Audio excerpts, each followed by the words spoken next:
Reversal diabetics చికిత్స తీసుకున్న వాళ్ళు ఎలాంటి జాగ్రత్తలు తీసుకోవాలి అంటారు సార్? సో మెయిన్ ఏంటంటే మోటివేషన్. సో ఏంటంటే వెయిట్ లాస్ వచ్చే వరకు అందరికీ హై మోటివేషన్ ఉంటుంది.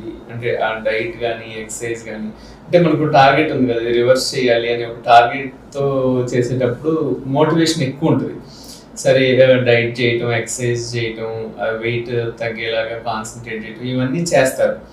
వన్స్ అది అచీవ్ చేసేసి డ్రగ్స్, మన మెడికేషన్స్ అన్నీ తీసేసిన తర్వాత వీళ్ళు ఏమైపోతారంటే రిలాక్స్ అయిపోతారు. ఎవరైనా కామన్ కదా.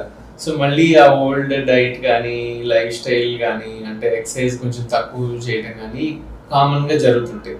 సో ఇక్కడ మనం చేయాల్సింది ఏంటంటే ఈ డైట్ మెయింటైన్ చేయటం కానీ, ఎక్సర్సైజ్ రెగ్యులర్గా చేయటం కానీ, వెయిట్ చెక్ చేసుకోవడం, రెగ్యులర్ వెయిట్ చెక్ చేసుకుని వెయిట్ పెరగకుండా చూసుకుంటే